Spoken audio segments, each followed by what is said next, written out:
Welcome back to my channel. And இன்றைக்கி வந்து பார்த்திங்கன்னா என்னோடய MT-15 பைக்கில் கூலண்ட் ஆயில் எப்படி ஓப்பன் பண்ணுறது வந்து நான் சொல்ல போகிறேன். ஸோ வாங்க நம்ம வந்து பார்க்கலாம். ஆனால் அதுக்கு முன்னாடி கூலண்ட் ஆயில் வந்து ஓப்பன் பண்ணுறீங்கன்னா இன்ஜின் ஆயில் சேர்த்து மாற்றிடுங்க. அண்டு கூலண்ட் ஆயில் மாற்றும் போது இன்ஜின் ஆயில் இன்ஜின் ஆயில் மாற்றும் போது கூலண்ட் ஆயில் மாற்றிடுங்க.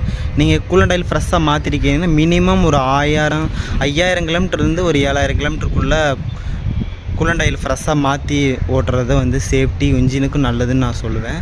ஏன்னா ரொம்ப கூலண்ட் ஆயிலில் ரொம்ப ரேட் அதிகமாக வராது. மினிமம் 300 தான். ஒரு 6000-7000 கிலோமீட்டர் மினிமம் 8000 கிலோமீட்டருக்குள்ளே கூலண்ட் ஆயில் மாற்றுறது வந்து நல்லதுன்னு நான் சொல்லுவேன்.